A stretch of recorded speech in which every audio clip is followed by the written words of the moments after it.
بیسەران و بینەرانی سبەی کاس ئەم کاتتان باش. من فەریدون عارف خۆشحاڵم کە لە پرۆگرامێکی نوێ لەگەڵتانم. لە دوو پرۆگرامی ڕابردوودا تایبەت بە وڵاتی ئێران گفتوگۆمان کرد دەربارەی سیستەمی ئابووری و سیستەمی سیاسی ئەو وڵاتە کە بە هەموو پێوەرێک سیستەمی ئابووری و سیستەمی سیاسی لە وڵاتی ئێران جیاوازە لە وڵاتانی دنیا و ئەتوانی بڵین سیستەمێکە کە هاوشێوەی نییە. کاتێک باز لە سیستەمی سەربازیەکەین ڕەنگە دیسان هەمان و پرسیارە بکەینەوە کە ئایا وڵاتی ئێران لە ڕووی سەربازیشەوە سیستەمێکی یونیکە یان سیستەمێکی ناوازە و تایبەتە کە هاوشێوێنێ لە سەرئاستی وڵاتانی دنیا. بۆ گفتوگۆیەم بابەتە بە خۆشحاڵیەوە جارێکی تر کاک مەسلح هەمزە شارەزای کاروباری نێودەوڵەتی میوانمانە گفتوگۆی ئەم بابەتەی لەگەڵاکەین. کاک مەسلح کاکشە خۆشحاڵم دووبارە کە دانیشین ئەم بابەتە گفتوگۆەکەین. هاوڕێیەکم لێ پرسیم وتی باشە لەسەر ئەم هەموو پرسە گرنگ و گەرمەی کە ئێستا لە دنیا هەیە بۆچی ئێوە ئەوەندە گرنگی بە پرسی ئێرانەدەن؟ بەڕاستی بۆ پرسیارەکە ڕەنگە لای زۆر کەس ئەوە بێ، بەڵام من بۆ خۆمەڵامەکەم لایە لەبەرەوە زانم ئێران چەند وڵاتێکی گرنگە بەنسبەت ئێمەوە بەنسبەت عێراق و بەنسبەت هەرێمی کوردستان بە تایبەتی و ئێمە یادگاری تاڵ و شیرینمان زۆر لەگەڵ ئێرانە هەیە. پەیوەندیەکانی هەرێمی کوردستان تا ڕادەیەکی زۆر لەگەڵ ئێرانە پتە و فراوانە و ئەتوانین بڵین چارەنووسسازە. پێم خۆشە بەردەوی بچێنە ناو بابەتەکەەوە کە لە بەشی سێمە ئەڵقەی سێمیان پرۆگرامە باز لە سیستەمی سیاسی بکەین، سیستەمی سەربازی بکەین، وەڵامێکی ئەو پرسیارە بینەوە کە بۆچی ئێمە گرنگی بە وڵاتی ئێران بین، بۆچی ئێران گرنگە بۆ ئێمە؟ سپاس بۆ جەنابەت و بۆم دەرفەتە. وڵا ئێران موقع جوگرافیەکەی وای کردووە گرینگە بۆ هەموو دنیا، جێی گرنگیدانی دنیاە وڵاتانی دنیا. بۆیە ئێمەش بەبێ ویستی خۆمان بووین بە دراوسێ ئەم دەوڵەتە. کاریگەری ئێران لەسەر ناوچەکە و پەیوەندیەکانی لەگەڵ وڵاتانی دنیا وای کردووە بەو ئەندازەیەش کاریگەری هەبێت بەسەر ئێمە کە نزیکترین دراوسەی ئەو وڵاتەی. گەلوی کە بەشێک لە ئێمە وەکو گەلی کورد بەشێکی گەورە لە ئێمە لە ناو خاکی ئێرانە. بەڵێ ئێمە کورد کە دابەش بووە بەسەر چوار وڵاتە، هەموو ئەم وڵاتانی کە کوردی بەسەرا دابەش بووە بەبێ ویستی ئێمە بمانەوە یان نەمانەوێ پەیوەندی هەیە بە بارودۆخی سیاسی و ئابووری و هەتا کۆمەڵایەتی گەلی کوردەوە. کاک شێخ، پەیوەست بە سیستەمی سەربازی ئێران دیسانەوە پرسیارە بکەمەوە کە ئایا هەر وەکو سیستەمە ئابووری و سیستەمە سیاسیەکەی سیستەمێکی یونیکە یان ناوازە و جیاواز و شازەوە گەوەی کە لە دنیا هەیە و لە هەندێک شوێن بابەتەکان زۆر نۆرماڵە، ینی ستانداردە لە زۆربەی وڵاتان ئەمە سوپایە، ئەمە با بڵێن ئەمە پۆلیسە، ئەمە هێزی ئەمنیە. بەڵام لە ئێران هەستەکەم ئەم بابەتە جیاوازترە، لە قوپۆپی زیاتری هەیە یان هێزی جیاوازتر هەیە کە کاریگەریان لە سوپا زیاتر بێ لە ناو ئێرانە. ئەکرێت باز لە پێکهاتەی دروستبوونی سیستەمی سەربازی ئێران بکەین چۆنیە؟ بەڵێ، خۆی ئەم نیزامە نوێی ئێران لە سەردەمێکە هاتە کایەوە کە لە ڕۆژهەڵاتی ناوەڕاست سەردەمی ئینقلابات بوو لە میسر و لە عێراق و لە سووریا و لە لیبیا و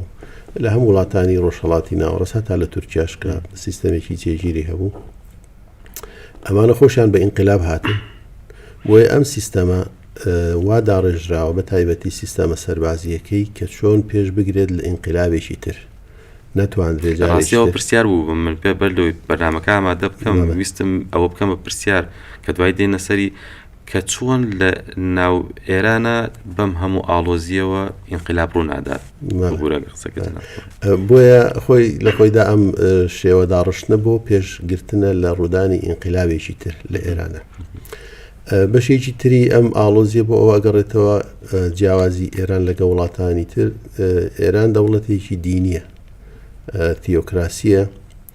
کە تێکەڵەی دین لەگەڵ بواری سەربازی و سیاسی و اقتصادی ئەمانە ئەمە جیاوازی جیای کردوتەوە لە پێکهاتەی وڵاتانی تری ناوچەکە. ئەمە جوێرێ لە ئاڵۆزی دروست کردووە کە نوێنەی نییە بڵێن لە توانین لە سەدەیە تاکە وڵاتی دینی کاکشێخ فاتیکانی لێ دەرکەین بەڵێ ئەوە جیاواز بەڵێ بەر لە ئینقلاب لە سەردەمی شانشینی محەممەد ڕەزاشە سوپا هەبوو و سوپایەکی بەهێزیش هەبوو بەڵام دوای ئەوە کاتێکە ئینقلابە بێت ئەم سوپایەتی بەسەر دێت چۆن گۆڕانکاری تیا ئەکرێت وەک ئەوەی کە لە عێراقا هەمووی هەڵوەشێنرایە و دووبارە بنیادرایە بۆ شێوەی لێ دێت یاخود گۆڕانکاریەکە چۆنە لەبێت بەڵێ یەکێ لە هۆکاری سەرکەوتنی ئەم ئینقلابەی ساڵی 79 بۆ ئەو ئەجێڕنەوە کە محەممەد ڕەزاشا تەنها تەرکیز و بۆچوونی لەسەر مەترسیە دەرەکیەکان بووە بۆیە سوپایەکی بەهێز هێزێکی ئاسمانی بەهێز هێزێکی دەریایی بەهێزی بنیادناوە هەتا پۆلیسی چالاکی مەدەنیەوەی کە ئێمە پێڵین چالاکی مەدەنی نەبووە لە ئێران لەبەرەوەی هیچ بیری لەوە نەکردوێتەوە ڕۆژێک لە ڕۆژان ئینقلابێکی لەم شێوێ ڕووبدا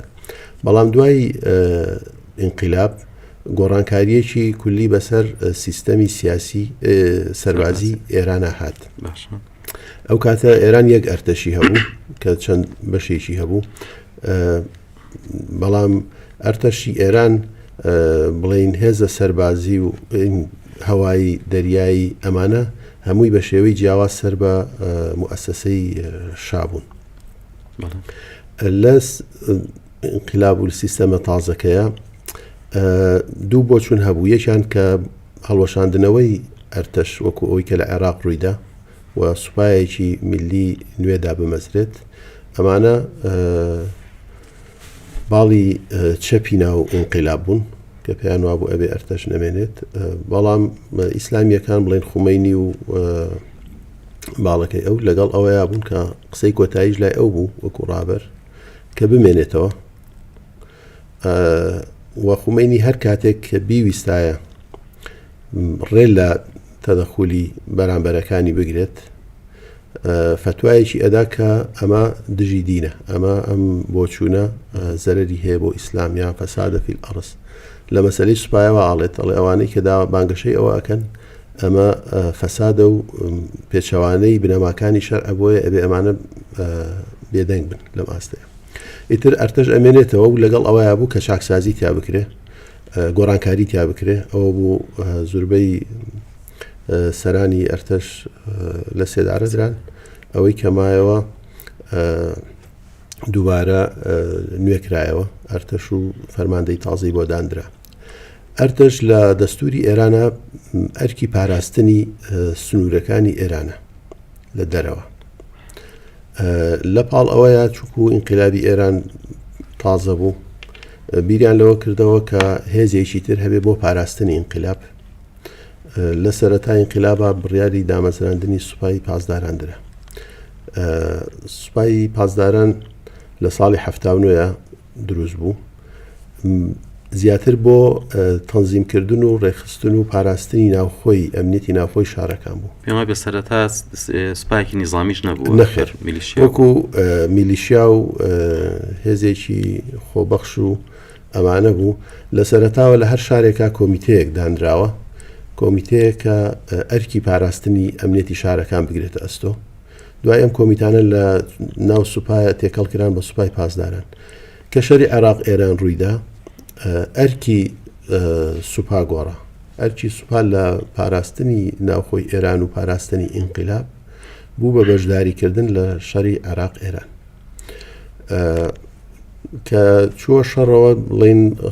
لەبەر ئەوەی هێزێکی نیزامی نەبوو لە سەرەتاوە تووشی کۆمەڵی شکستی گەورەبوونەوە لەبەرەوەی هێزێکی میلیشیایی نامنەظەم و عەقیدەی ئەسکەری نەبوو بڵین وەکو ئەرتەش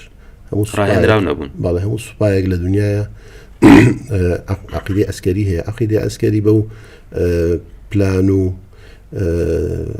پەروەردە و هینە ئەوترێت کە سوپایەک پێێگا و ئاستە بەرزەی کە سوپایەک پێئێگات لە بواری سەربازیە پێڵێن عەقیدەی ئەسکەری سوپا ئەمەی نەبوو بۆیە تووشی کۆمەڵێک شکست بوویەوە ئیتر ئەوە وای کرد چاو بخشێنەوە بە پێکاتەکەی و بە ڕێخستنێکی تازەی بۆ دابدرێت هێزە سەربازیەکانی ئێران لە ئەرتەش کە هەبوو سوپا دامەزرا هێزی سێم لە ئێرانە کۆمەڵێ جۆر هێزی ناوخۆیی هەبوو، ئەمانە هەمووی کۆکراوەتەوە لە هێزێک بە ناوی نیروی ئینتیزامی کە پۆلیس و ئەمن و پۆلیسی ڕێگاوبان و هەموو جۆرەکانی هێزی ناوخۆیی لە چوارچەوەی هێزێکی گەورەیە کۆکراوەتەوە. یعنی کە ئەڵەی هێزە سەربازیەکانی ئێران ئەم سێ ئەم سێ گروپ بەسیج لەکوێ سیستەمی سەربازی ئێرانە جێ بێتەوە؟ بەسیج چییە؟ ئەرتەش چەند هێزێکی هەیە، هێزی زەمینی، دەریایی، ئاسمانی، ئەمانە. لە سوپاشا چەند هێزێک هەیە، هێزی دەریایی، هێزی زەمینی، هێزی ئاسمانی، پەدافەندی هەوایی و بەسیجیش هێزێکە لە ژێر لە چوارچێوەی سوپای پازدارانە جێی کراوەتەوە، بەڵام ئەمە هێزێکی خۆبەخشە. ئەتوانین بە معنایەکی تر بڵین ئەوانەی کە تەئیدی ئەم سیستەمەی کۆماری ئیسلامی ئێران ئەکەن یاخود لەگەڵیان یا پشتیوانی ئەکەن، هەموو لایەنگرانی خۆیان لە چەند هێزێکا ڕێخستووە. بەسیج یەکێکە لەو هێزانە، هێزێکی نانیزامی نامونەزەمە کە وەکو چۆن هاوڵاتیانی گەڕێکێک لە چوارچێوەی هێزێکا ڕێکەخەیت لە سەرتاسەری ئێران هەموو ئەوانەی کە پشتیوانی لە نظامی جمهوری ئیسلامیەکەن لەو هێزەیە ڕێکخراون بۆ کاتێک لە کاتی شەڕە بەکارهێنرێ، لە کاتی کێشەکانی ناوخۆیان بەکارهێنراون.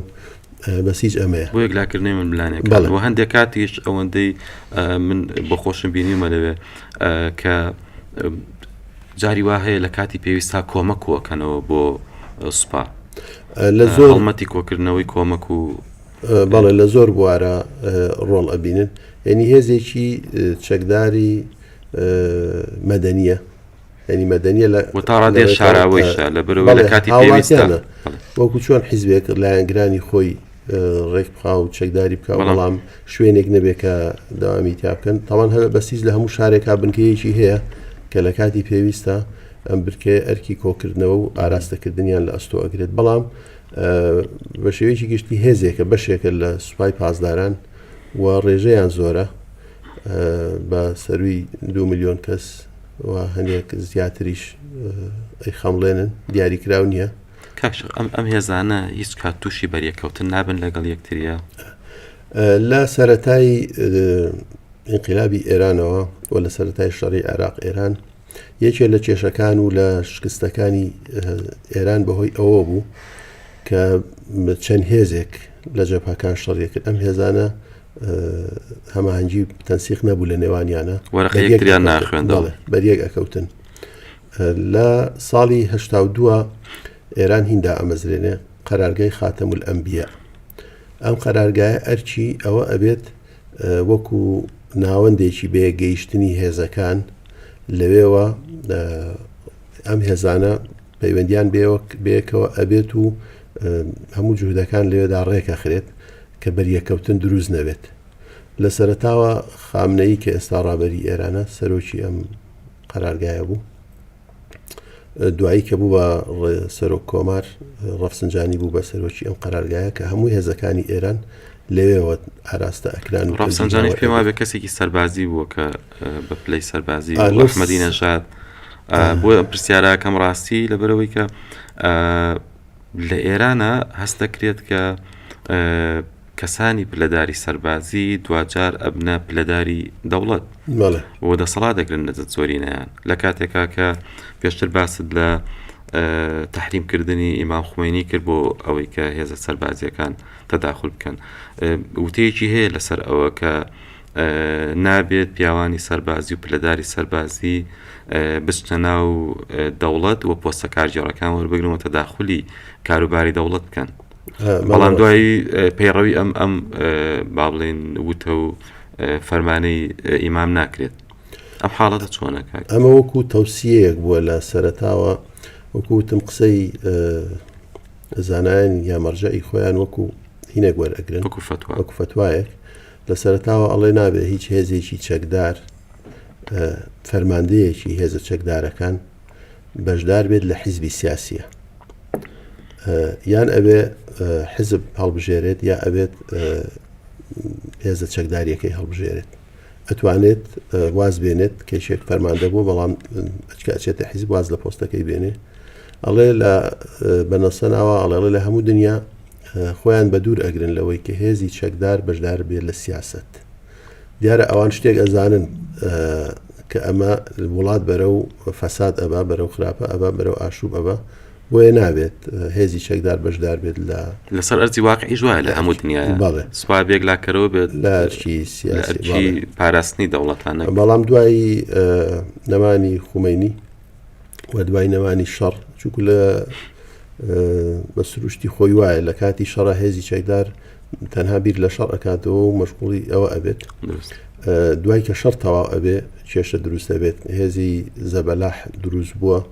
بودجەی زۆری ئەوێت و ئەرکی نییە پەل ئەهاوێت بۆ بوارەکانی تر ئەمە بۆ ئێرانیش ڕاست بوو کە دوای شەڕ بە تایبەتی توانین بڵێن دەوڵەتی ئێران لە ژێر هەیمەنەی سوپایی پاسدارانایە. کاک شێخ بە بابەتی سیستەمی سەربازی ئێران ڕاستەوخۆ تەنها کاریگەری لەسەر ناوخۆی وڵات نییە وەکو کاریگەری لەسەر دەرەوەی باڵتەنان لەسەر سیاسەتی دەرەوە هەیە لەسەر کاروباری هەرێمی و ناوچەی هەیە بۆ نمونە کارکتەرێکی وەکو قاسمی سولەیمانی کە کارکتەرێکی سەربازی بوو بەڵام لە هەمان کاتیشە یاریزانێکی نێودەوڵەتی زۆر کاریگەر بوو بەتابەت لە ڕۆژهەڵاتی ناوەڕاستە ئەم سیستەمە سەربازیە لە ئێران چۆن ئاوا ئەگوازرێتەوە بۆ دەرەوە ئێستا دواتر دێنە سەر ئەوەش کە چۆن هێز لە دەرەوە دروستەکە بەڵام گرنگە بۆ من کە بزانم چۆن ئەم کارکتەرانە کارکتەرێکی سەربازین ئەتوان بێن ڕۆڵێکی نێودەوڵەتی بێنن و کاریگەریان هەبێت لەسەر سیاسەتی نێودەوڵەتی دەوڵەتی ئێران. بەڵێ ئێران وەکو وتمان سیستەمە سەربازیەکەی جیاوازە لە وڵاتانی تر ئەم لە ناو سوپای پاسدارانە هێزێکەیە ئەمەی کە جەنابدا ئاماژە پێکرد هێزی قودس ئەمە تایبەت کراوە بۆ دەرەوەی ئێران کاتێک کە ئەم هێزە تایبەت کراوە بۆ ئیدارەدانی هێزەکانی لە دەرەوەی ئێران تەنها تەرکیزی لەسەر لایەنی سەربازی نییە لە هەموو بوارەکانە کادر پێ ئەگەێنێت کەسەکانی کە لەوێدا ئیشەکەن هەمووی خەڵکی ئەکادیمین ئەبێ بە سەدان و دەیان دکتۆرا و پرۆفیسۆر و شارەزای زمان لە بوارە تایبەتەکانی خۆ هەریەکە لە بواری خۆی ئەکادیمی و دیبلۆماسی و ئەمانە پێ ئەگەێنن ئیتر ئەمە ئەبێت بەهۆی ئەوەی کە بتوانن هەریەکە و لە بواری خۆیان کاریگەری خۆی هەبێت ئەم هێزە کە ئەرچی ئەوەیە لە دەرەوەی وڵات هێزەکانی تر ئاراستە بکە بە هەمان شێوە ئەوانەی کێتە ژێر سێبەریەوان بە هەمان شێوە پێی ئەگەێن لە بواری جۆرا و جۆرە هەدەف لەوە چییە؟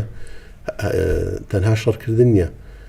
ئامانج لەوە ئەوەی ئەم هێزانە بتوانن لە وڵاتەکانی خۆیان حکم بگرنە دەست بێنە دەسەڵات بۆیە ئەبێت لە هەموو بوارێکە کادر پێ بگەێنێت کە بتوانێت حکومڕانی بکات ئەوەش بینیمان کە مەسەلەن لە یەمەن لە عێراق بە جۆرە لە جۆرەکان کاریگەریان هەیە لە مەسەلەن ئیدارەدانی دەوڵەت تر لە وڵاتانی تر لە لوبنان کاکشە دروستکردنی هیلالی شیعی و دواتر ئەو پەردبوونەی کە تێیکە و پەیوەندی هەیە بەم جۆرە سیاسەت و سیستەمە سەربازیەوە دوو خۆت لە ئەوە لە یەمەنەوە گەڕێتەوە بەرەو لە حوسیەکانی یەمەن دواتر حەشی شعبی لە عێراق تاوەکو بە خۆزانی حەشت یەکەم جار تەنها هێزێکی چەکدار میلیشیایی بوو دواتر ئێستا بۆتە بەشێک لە ئەنزیمەی سەربازی عێراق دواتر لێوە بڕۆ بۆ سووریا کە ئێستا زانین چ کاریگەریەکی ئێران هەیە لێوە بگەڕێ بۆ لوبنان کە حیزبوڵای لوبنان و فەڵەستین لەوە حەماس هەموو ئەمانە ئەم جۆرە سیاسەت با بڵێن ئەم هێزە سەربازیە دەرەکیە کاریگەری هەیە لەسەر سیاسەتی و ناوچەیە خۆی تەدەخولی ئێران لە وڵاتانە جیاوازە لەگەڵ تەدەخولکردنی وڵاتێکی تر لە ئێران لەبەرەوەی وتماون دەوڵەتێکی دینیە و مەزهبی شیعەیە شیعەی ئەگونجێت شیعەی پاکستان شیعەی هیندستان شیعەی ئەو سەری دنیا خامنەی بە مەرجعی خۆی بزانێت یا ئەو مەرجعی کە لە ئێران بڕیاری لێ ئەدرێت یا ئەبێ بە مەرجع بێ بە مەرجعی شیعەی هەموو دنیا بۆیە ئەمانە سنوور ناناسن پێیان وایە سنوورێکی دیاریکراو نییە کە لەو حدەیە بوەستن هۆی کاریگەریەکە بۆ ئەگەڕێتەوە کە شیعەیەک لە عێراق وەکو ئەندامێکی سوپای ئێران تەعامولەکات لە سووریا لە هین ئەم شێوە کارکردنە جیاوازە لەوەی کە مەسەرەن ئەمریکا دێت تەدەخل لە وڵاتێکی وەکو عێراقیان یەمەن یا هەر شوێنێک ئەکات هێزێکی نظامی ئەهێنێت بۆ فترەیەکی دیاریکرا لە چوارچێوەیەکی دیاریکرا و بەپێی بڕیارێکی نێودەوڵەتی ئەمەی ئێران جیاوازیەکە ئەوەیە کاریگەرە دینیەکە و مەزهەبیەکە وای کردووە کە کاریگەری زیاتر بێت. کاکشێخ ئەمە هۆکارە بۆ ئەوەی کە بۆ نمونە لە کاتێکا کە تورکیا لە ڕۆژهەڵاتی ناوەڕاستە و لە سەرئاستی دنیا دووەم هێزی ناتۆیە و هێزێکی بەتوانین بڵێ یەکێکە لە زلهێزەکانی دنیا بەڵام کاریگەریەکەی هێندەی کاریگەری ئێران نییە لە ڕووی سەربازیەوە ئەمە هەر هۆکارەکەی ئەوەیە کە ئێران ئەم هێزە با بڵێن پرۆکسیانی هەیە بەکاریان نەهێنێت لە دەرەوەی سنوورەکانی خۆی ڕێک بەو شێوەیە ئەگەر بەراوردی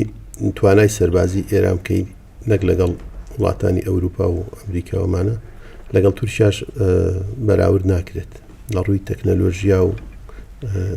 هێزی چەکی پێشکەوتوو بەڵام کاریگەری لە وڵاتێکی وەکو عێراق کاریگەری لە ئەمریکا زیاترە لە شەرقی ئەوسەد بە ئەگەڕێتەوە بۆ ئەو خاڵەکە لەسەر ئەرزی واقع ئەو هێزی هەیە هێزی چەکداری هەیە کە شەڕەکە خۆی بە کوژ دەدا خەڵک ئامادەیە کە خەڵک بکوژێ بەڵام وڵاتی تر هێزی وای دەست ناکەوێت لە ناو هەناوی خەڵکەکە لە ناو هەناوی وڵاتەکە بێت ئامادە بێت لە چوارچێوەی سیاسەتی ئەوە ئیش بکات. باست لە توانای سەربازی و چەک و پێداویستی سەربازی کرد بۆ خۆتەزانی ساڵانێکی زۆرە چەندەیە کە ئێران لە ژێر فشارێکی نێودەوڵەتی و گەماروی نێودەوڵەتیایە و پەیوەندیەکانی لە ڕووی بازرگانی و بەتا بازرگانی ئەوەی کە پەیوەندی بە وڵاتانی خۆرئاوە هەیە و تەکنۆلۆژیای پێشکەوتوو پەیوەندیەکانی زۆر خراپە و هیچ ناتوانێت هیچ ئاڵوگۆڕێ بکات. ئەم فشارە نێودەوڵەتیانە بە تایبەت گەمارۆکان چ کاریگەریەکی هەبووە لەسەر نوێکردنەوەی سوپای ئێران و لە کاتێکا بە خۆدەزانی ئێران موشکی تایبەت بەخۆی دروست دەکات و درۆنی تایبەت بەخۆی دروست دەکات لە کاتێکا کە ئەم فشارە نێودەوڵەتی و ئەم گەمارۆیانی لەسرە چۆن ئەتوانێت سیستەمی سەربازی خۆی نوێ بکاتەوە. بەڵێ ئێران ئەگەر بەراوردی بکەیت لە ڕووی پێشکەوتنی سەربازیەوە لەگەڵ وڵاتانی پێشکەوتووە هێزێکی زۆر پێشکەوتوی نییە نەیتوانی وەبگاتە ئەو ئاستە بەڵام ئەم گەمارۆ سەربازیانەی کە جەنابەت باست کرد وای کردووە زۆر بیر لەوە بکەنەوە کە چۆن لە ناوخۆی خۆیان ئەتیمادی لەسەر دەرەوە نەبێت. جەناب دەزانی هێزی ئابووری ئەتوانێت هەموو بوارەکانی تری وڵات پێش بخات بە سەربازیش کە زۆر هێزەی کە پێویستی بە لایەنی ئابووری هەیە. ئێران بودجەی سەربازیەکەی بودجەی وەزارەتی دیفاعی لە نێوان 10 بۆ 15 میلیارد دۆلارایە ساڵانە بەڵێ بەڵام وڵاتێکی وەکو سعودیە لە نزیکی 7-8 میلیارد دۆلارە. ئەمە وای کردووە لەبەروی بودجەیەکی بەهێز نییە لە ژێردەستی تەرکیز لەسەرەوە کە ئەوان پێی ئەڵێن خودکەفایی یعنی پێویستی ناوخۆ خۆت بڕی بکەیتەوە. توانایی ناوخۆی ئێران ئەوەنە نییە کە بتوانێت ململانەیە یان شێبڕشێ لەگەڵ وڵاتانی وسەنە وڵاتێکی وەکو تورکیا کە ئەندامی ناتۆیە پێشکەوتوترین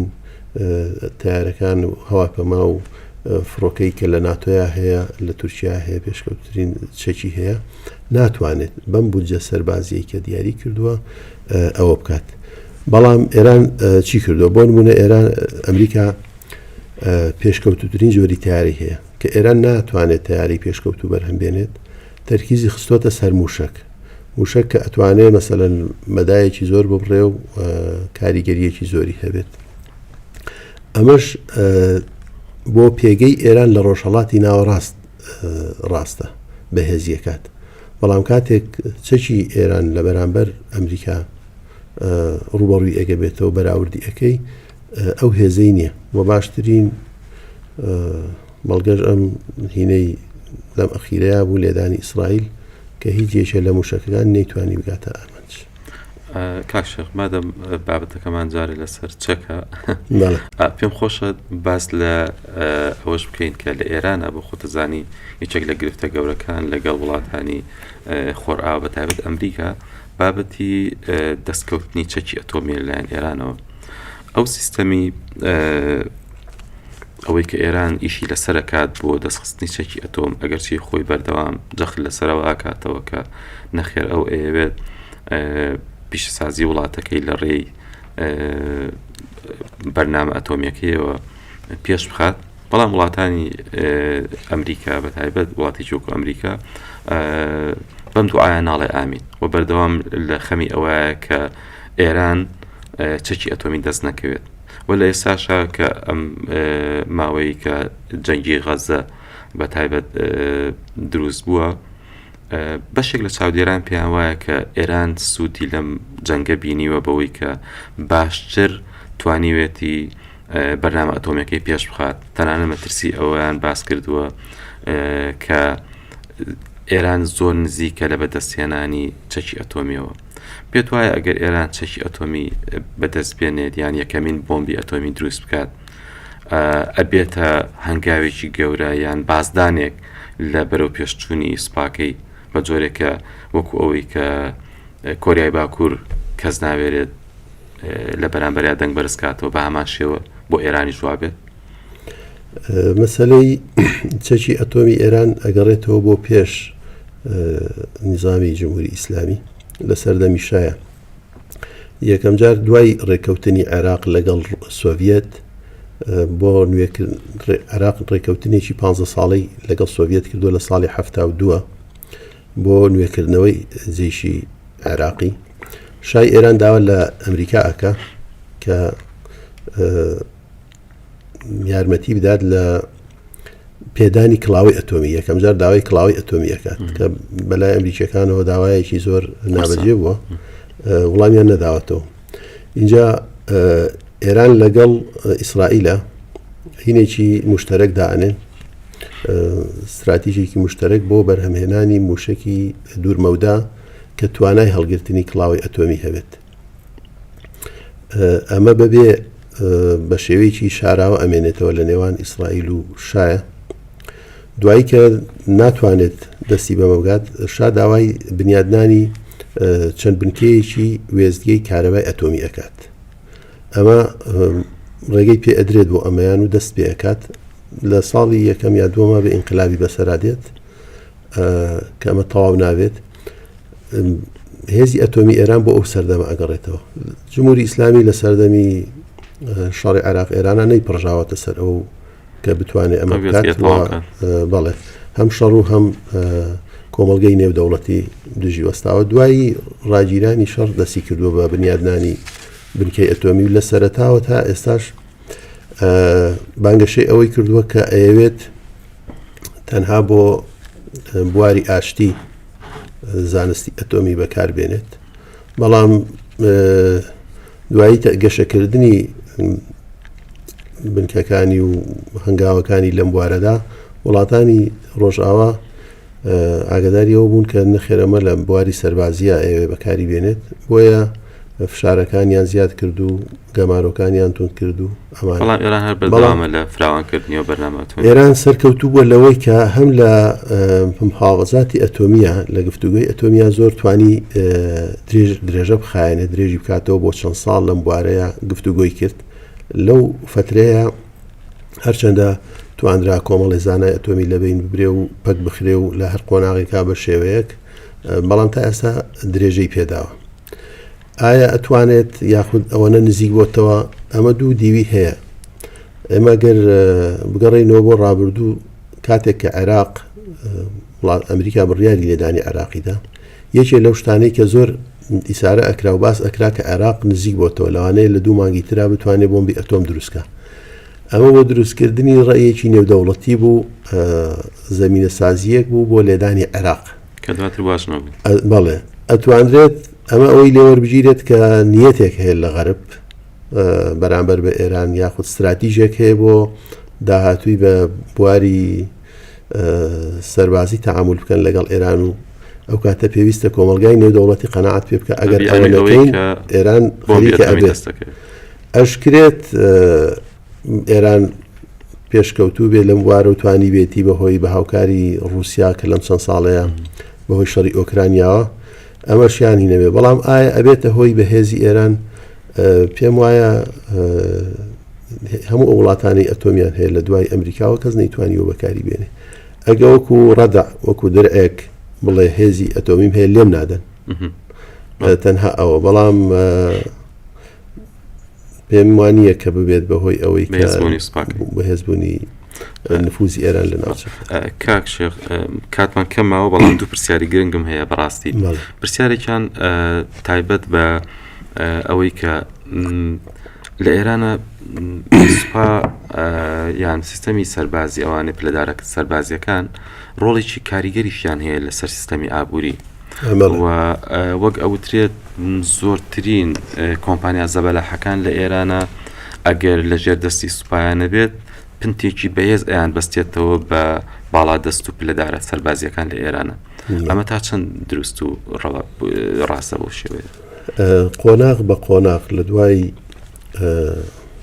ساڵی 90 بەدواوە بڵین دوای شەڕی عێراق ئێران بەدواوە سوپا هاتوۆتە ناو سیستەمی سیاسی لە ئێرانە،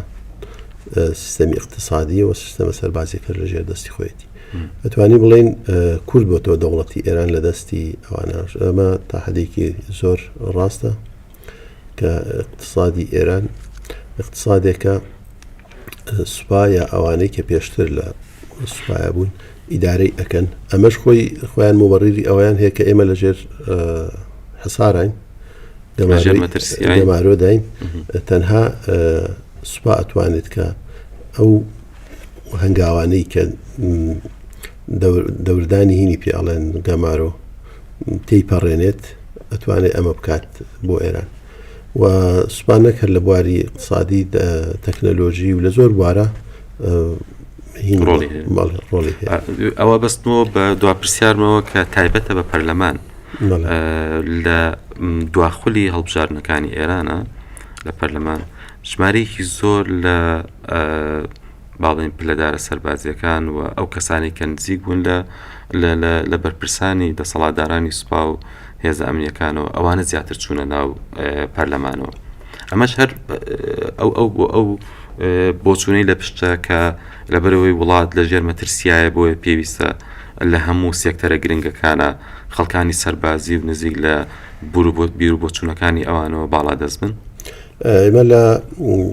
حەڵقەکانی ڕابردوو ئاماژەمان بەوە کرد کە ناوەندی دیراساتی زۆر هەیە لە ئێران کە ئیدارەی مانەوەی نظامەکەن. ئەموم لەو چوارچێوەدایە کە